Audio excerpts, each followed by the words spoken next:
Milestone কলেজের online ক্লাসে তোমাদেরকে স্বাগত। আজকে আমরা রসায়ন প্রথম পত্রের গুণগত রসায়ন নিয়ে আলোচনা করব। আশা করছি তোমরা সবাই বই খাতা নিয়ে প্রস্তুত থাকবে এবং আজকের আলোচনার উপর যদি তোমাদের কোনো প্রবলেম থাকে অবশ্যই বিষয় শিক্ষকের কাছ থেকে সমাধান করে নেবে। আজকের ক্লাসে আমাদের আলোচনার বিষয় তিনটি। 1 নাম্বার কোয়ান্টাম সংখ্যার বর্ণনা, 2 নাম্বার কোয়ান্টাম সংখ্যার সাহায্যে শক্তি স্তরের অরবিটাল সংখ্যা এবং ইলেকট্রন সংখ্যা নির্ণয়, 3 নাম্বার অরবিটালের সম্ভাব্যতা যাচাই। এবার আমরা জানব কোয়ান্টাম সংখ্যা কাকে বলে।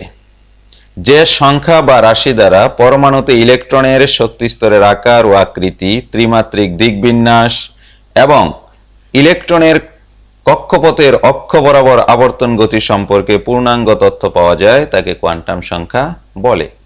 কোয়ান্টাম সংখ্যা 4 প্রকার। 1 নাম্বার প্রধান কোয়ান্টাম সংখ্যা, যেটা সম্পর্কে সর্বপ্রথম বিজ্ঞানী নেলস বোর ধারণা প্রদান করেন 1913 সালে। 2 নাম্বার সহকারী কোয়ান্টাম সংখ্যা, বিজ্ঞানী সমারফিল্ড 1915 সালে এই বিষয়ে তথ্য প্রদান করেন। 3 নাম্বার চুম্বক কোয়ান্টাম সংখ্যা, বিজ্ঞানী জিমেন 1896 সালে এই বিষয়ে সর্বপ্রথম তথ্য প্রদান করেন।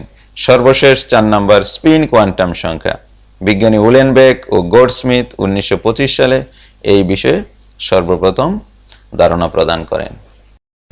দেখো, তাহলে আমাদের প্রথম আলোচনা হলো প্রধান কোয়ান্টাম সংখ্যা বা প্রিন্সিপাল কোয়ান্টাম নাম্বার, যাকে প্রকাশ করা হয় n দ্বারা। তাহলে প্রধান কোয়ান্টাম সংখ্যার সংজ্ঞাটা বা ডেফিনেশনটা আমরা জানবো। পরমাণুতে ইলেকট্রন সমূহের অরবিট বা প্রধান শক্তি স্তর সমূহের ক্রমিক সংখ্যাকে বলা হয় প্রধান কোয়ান্টাম সংখ্যা।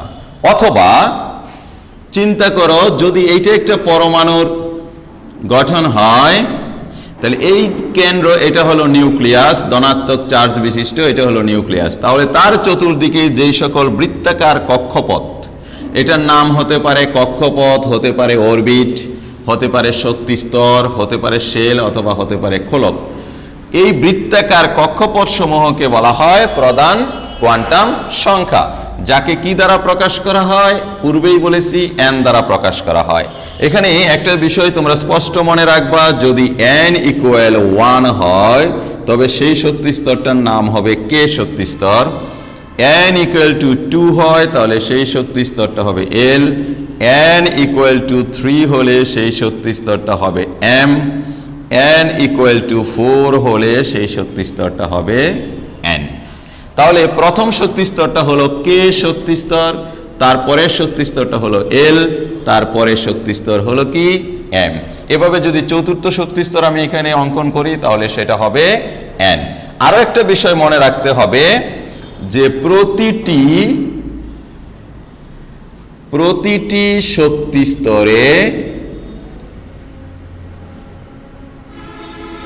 2n² সংখ্যক ইলেকট্রন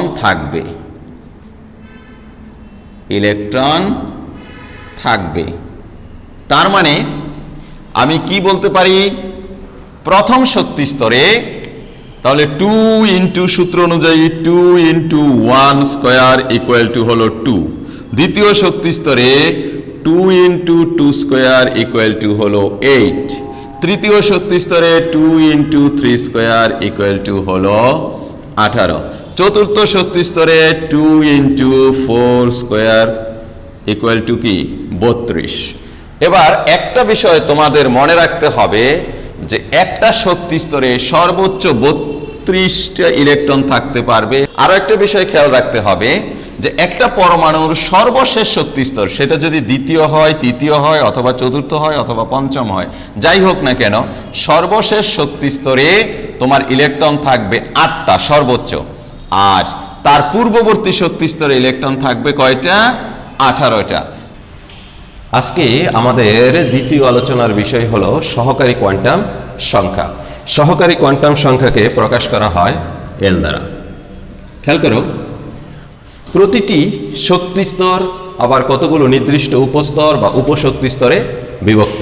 একটি ইলেকট্রন প্রধান শক্তি স্তরের কোন উপশক্তি স্তরে বিদ্যমান তা যে সংখ্যা দ্বারা প্রকাশ করা হয় তাকে বলা হয় কি সহকারী কোয়ান্টাম সংখ্যা। সহকারী কোয়ান্টাম সংখ্যাকে প্রকাশ করা হয় l দ্বারা। এল এর মান আবার নির্ভর করে প্রধান কোয়ান্টাম সংখ্যা এন এর মানের উপর। খেয়াল করো, এল এর মানটা হলো 0 হতে n-1 পর্যন্ত কি পূর্ণ সংখ্যা। খেয়াল করো, যদি আমি চিন্তা করি n = 1, তার মানে সেটা কোন শক্তি স্তর? প্রথম শক্তি স্তর। প্রথম শক্তি স্তরটা হলো কে, তাহলে সেই ক্ষেত্রে এল এর মান হবে 0। কেন 0? কারণ আমি যে এখানে সূত্রটা দেখলাম, সূত্রটা কি, যে 0 হতে n-1 পর্যন্ত। তাহলে আমি যদি এখানে মানটা বসাই যে 0 হতে 1-1 পর্যন্ত, তাহলে আমার কি দাঁড়াচ্ছে? 0 হতে 0, দ্যাট মিন্স 0। তাহলে একইভাবে খেয়াল করো, যদি n = 2 হয়, দ্বিতীয় শক্তি স্তর হয়, সেটা হলো এল শক্তি স্তর, ক্যাপিটাল লেটারের এল। সেই ক্ষেত্রে সহকারী কোয়ান্টাম সংখ্যা এল এর মান কি হবে? এল এর মান হবে 0 এবং 1। আচ্ছা, যদি n = 3 হয়, তাহলে সেই শক্তি স্তরটা হলো m শক্তি স্তর। সেই ক্ষেত্রে এল এর মান কত হবে? এল এর মান 0, 1, 2 পূর্ণ সংখ্যা। আবার যদি n = 4 হয়, তাহলে সেই চতুর্থ শক্তি স্তর যেটা n শক্তি স্তর, সেই ক্ষেত্রে এল এর মান হবে 0, 1, 2, 3। তাহলে আমরা কি পেলাম? আমরা পেলাম যে প্রতিটি শক্তি স্তরে আবার কতগুলো উপশক্তি স্তর আছে, তাহা আমরা কি করতে পারি? সহকারী কোয়ান্টাম সংখ্যার সাহায্যে নির্ণয় করতে পারি। তাহলে তুমি খেয়াল করো যে প্রথম শক্তি স্তরে উপশক্তি স্তর কয়টি? একটি, তার মানটা কত? 0। দ্বিতীয় শক্তি স্তরে উপশক্তি স্তর কয়টি? দুইটি, একটা হলো কি 0 আর একটা 1। তৃতীয় শক্তি স্তরে উপশক্তি স্তর কয়টি? তিনটি, একটা হলো 0, 1, 2। চতুর্থ শক্তি স্তরে উপশক্তি স্তর কয়টি? চারটি, 0, 1, 2, 3। এবার খেয়াল করো, যদি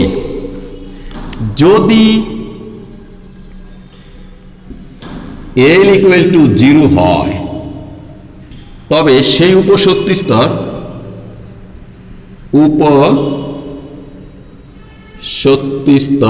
হবে S। এল এর মান 0 হলে উপশক্তি স্তরের নামটা কি হবে? S।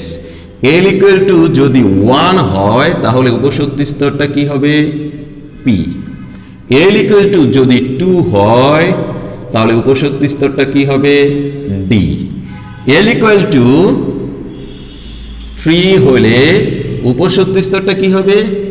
F। তার মানে এল এর মান 0 হলে সেই উপশক্তি স্তরটা হলো S উপশক্তি স্তর। এল এর মান 1 হলে সেটা P উপশক্তি স্তর। এল এর মান 2 হলে D উপশক্তি স্তর। এল এর মান 3 হলে কি? আমাদের F উপশক্তি স্তর। এখানে এই S শব্দটা আসছে শার্প, P হলো প্রিন্সিপাল, D হলো ডিফিউজ, F হলো কি? ফান্ডামেন্টাল। এই চারটা শব্দের প্রথম অক্ষর মিলে যে S শার্প, P প্রিন্সিপালের P, D ডিফিউজের D, আর F হলো কি? ফান্ডামেন্টালের F। দেখো, আমাদের তৃতীয় কোয়ান্টাম সংখ্যা নিয়ে এবার আমরা আলোচনা করব চৌম্বক কোয়ান্টাম সংখ্যা বা ম্যাগনেটিক কোয়ান্টাম নাম্বার, যেটাকে প্রকাশ করা হয় কি দ্বারা?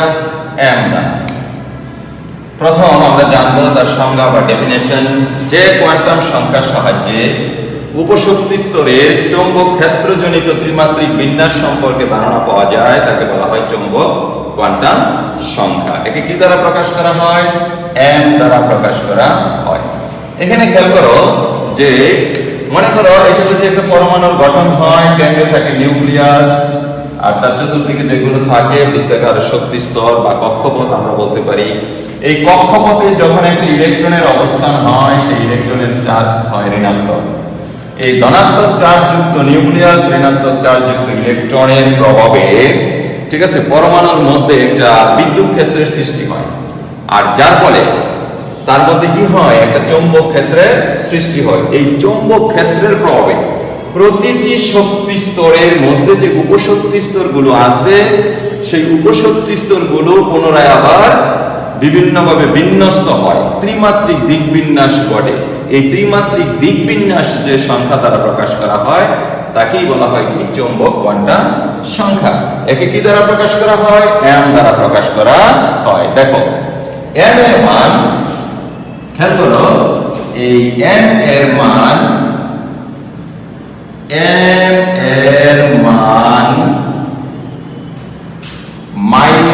-l হতে 0 হয়ে +l পর্যন্ত। এটা হলো আমার মূল কথা যে চৌম্বক কোয়ান্টাম সংখ্যা m এর মান কার সাথে সম্পর্কযুক্ত? l এর মানের সঙ্গে সম্পর্কযুক্ত। সেটা কি? যে -l হতে 0 হয়ে +l পর্যন্ত, বা এটাকে এইভাবে লেখা যায় যে m ± l। এবার খেয়াল করো, যদি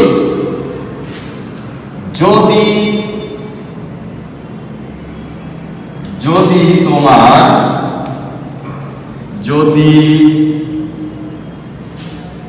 l = 0 হয়, তবে আমরা জানি সেই উপশক্তি স্তর হলো s। তাহলে s উপশক্তি স্তর কয়টি ভাবে বিন্যস্ত? একটি s। আর সেই ক্ষেত্রে m = কত হবে? 0।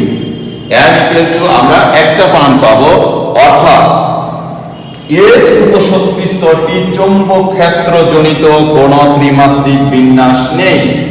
তারপরে যদি l = 1 হয় তবে সেই ক্ষেত্রে হয় p, এবং p এর ক্ষেত্রে আমি m এর মান পাবো কয়টা?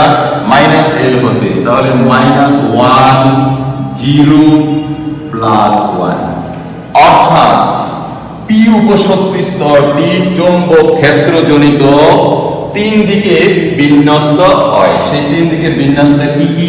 একটা হলো px, অর্থাৎ x অক্ষ বরাবর, সেটা হলো px, আর একটা হলো py, আর একটা হলো কি pz। একইভাবে যদি তোমার l =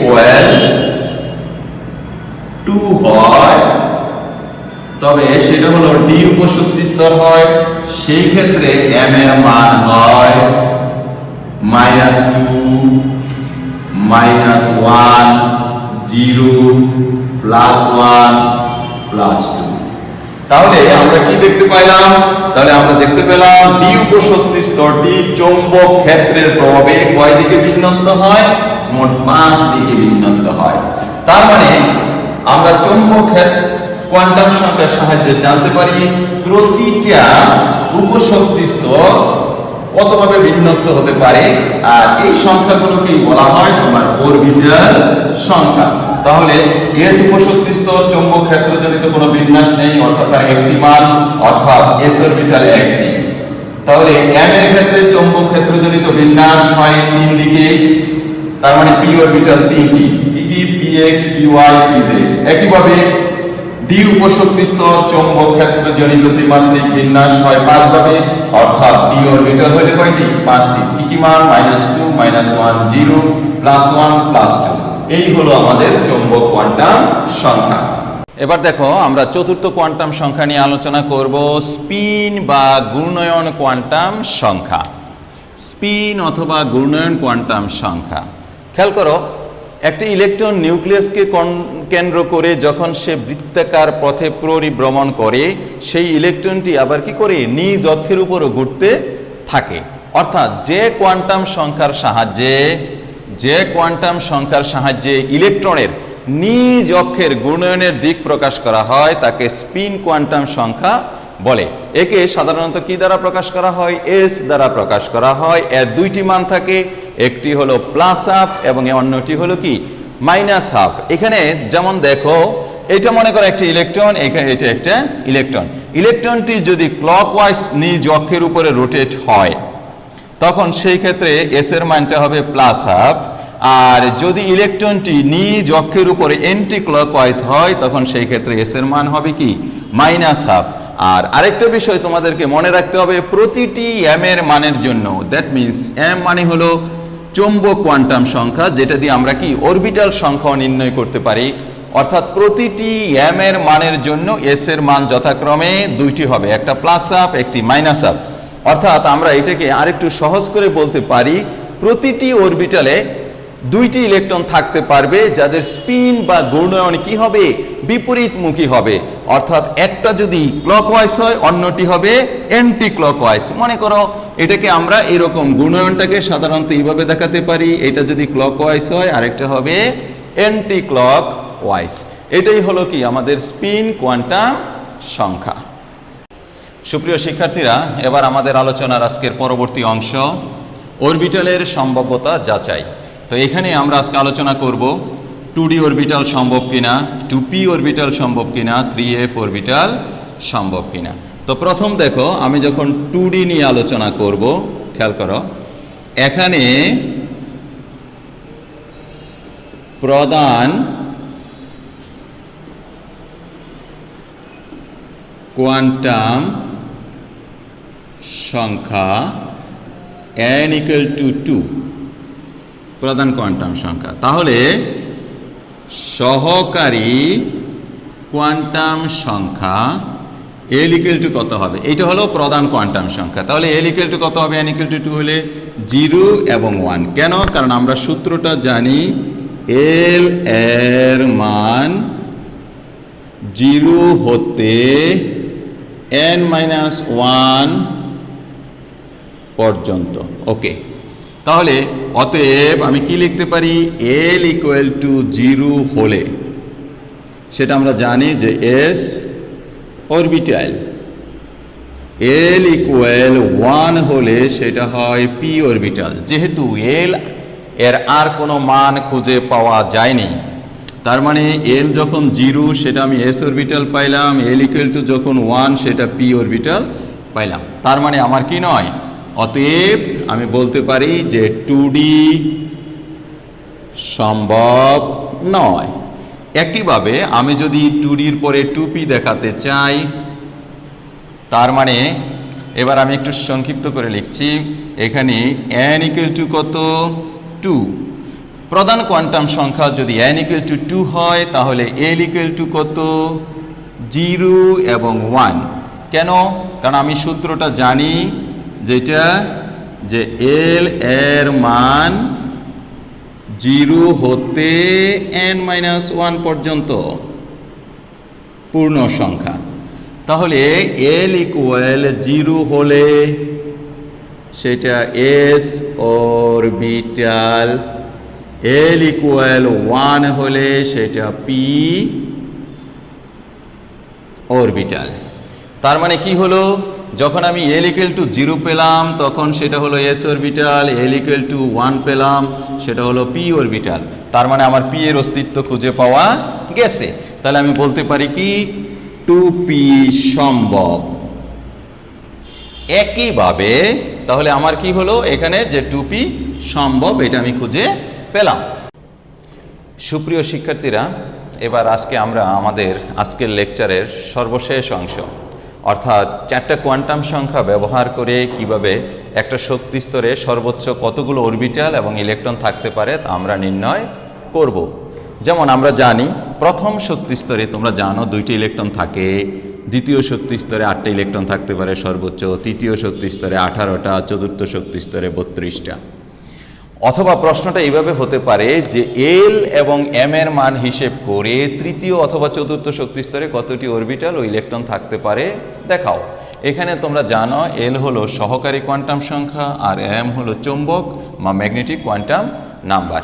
তো আমরা আজকে আলোচনা করব তৃতীয় এবং চতুর্থ শক্তি স্তর। তার মানে তৃতীয় শক্তি স্তরে 18টা ইলেকট্রন, চতুর্থ শক্তি স্তরে 32টা ইলেকট্রন কিভাবে আসে দেখো। তো যেহেতু প্রধান কোয়ান্টাম সংখ্যা n = 3, তৃতীয় শক্তি স্তর আমরা সেটা জানি m শক্তি স্তর, তাহলে এই তৃতীয় শক্তি স্তরে n এর মান, l এর মান কি হবে? সেটা হবে 0, 1, 2। কিভাবে হলো এটা তোমরা জানো, l এর মান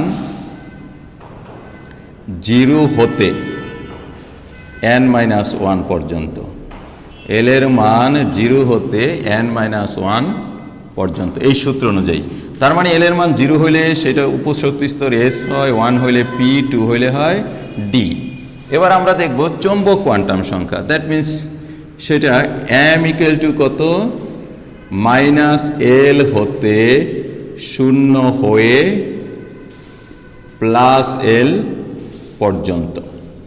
তাহলে আমার কি দাঁড়াচ্ছে, 0-র জন্য 0, 1-এর জন্য -1, 0, +1, 2 এর জন্য -2, -1, 0, +1, +2। ওকে, তাহলে এই গেল আমার চৌম্বক কোয়ান্টাম সংখ্যার মান। দ্যাট মিন্স এস উপশক্তি স্তর একভাবে বিন্যস্ত, পি উপশক্তি স্তর 3 ভাবে, ডি উপশক্তি স্তর 5 ভাবে। তার মানে এস অরবিটাল সংখ্যা 1টি, পি অরবিটাল সংখ্যা 3টি, ডি অরবিটাল সংখ্যা 5টি। টোটাল কতটি অরবিটাল হয়, 9টি। এবার যদি আমি স্পিন কোয়ান্টাম সংখ্যার মান বসাতে চাই, যে আমরা জানি যে প্রতিটি এম মানের জন্য এস এর মান হয় 2টা, একটা হলো প্লাস হাফ আর একটা কি মাইনাস হাফ। তাহলে 3 into plus half minus half, 5 into plus half minus half. তাহলে এবার যদি আমরা দেখি মোট ইলেকট্রন সংখ্যা, তাহলে এখানে 2টি, এখানে হলো 3 দুগুণে 6টি, এখানে হলো 5 দুগুণে 10টি। তার মানে আমার টোটাল ইলেকট্রন কত হলো, 18টি। আমরা কি দেখতে পেলাম, তৃতীয় শক্তি স্তরে মোট কতটি ইলেকট্রন থাকতে পারে, 18টি ইলেকট্রন থাকতে পারে, যেটা আমরা 4টা কোয়ান্টাম সংখ্যার মাধ্যমে নির্ণয় করতে পারলাম। এবার যদি মনে করো এই হিসেবটা আমি চতুর্থ শক্তি স্তরের জন্য করতে চাই, দ্যাট মিন্স n = 4, সেটা হলো n শক্তি স্তর। তাহলে এল এর মান সে একইভাবে 0, 1, 2, 3। তাহলে 0-র জন্য এস উপশক্তি স্তর, 1-এর জন্য পি, 2 এর জন্য ডি, 3 এর জন্য এফ উপশক্তি স্তর। তাহলে এবার খেয়াল করো, তাহলে এই মানগুলো কত হবে, 0-র জন্য 0, 1-এর জন্য -1, 0, +1, 2 এর জন্য -2, -1, 0, +1, +2। এবার 3 এর জন্য -3, -2, -1, 0, +1, +2, +3। তাহলে আমি কি পাইলাম, এস উপশক্তি স্তর 1টি, পি উপশক্তি স্তর কয়টি, 3টি, ডি উপশক্তি স্তর হলো 5টি, এফ উপশক্তি স্তর হলো 7টি। দ্যাট মিন্স এস অরবিটাল আমি বলতে পারি 1টি, বা পি 3টি, ডি 5টি, এফ হলো 7টি। টোটাল হলো 16টি। তাহলে অরবিটাল সংখ্যা চতুর্থ শক্তি স্তরে অরবিটাল সংখ্যা হলো 16টি। এবার তাহলে স্পিন কোয়ান্টাম সংখ্যা, এটা 1 ইন্টু একটা plus half minus half, 3 into plus half minus half, 5 into plus half minus half, 7 into plus half minus half. Okay, তাহলে এখানে কত হলো, 2টি, এখানে কত হলো 6টি, এখানে কত হলো 10টি, এখানে কত হলো 14টি। তাহলে আমার মোট ইলেকট্রন সংখ্যা আসলো 32টি। এইভাবে আমরা কি করতে পারি, প্রতিটি শক্তি স্তরে 4টা কোয়ান্টাম সংখ্যা ব্যবহার করে কতগুলো ইলেকট্রন থাকতে পারে বা কতগুলো অরবিটাল থাকতে পারে আমরা দেখাতে পারি।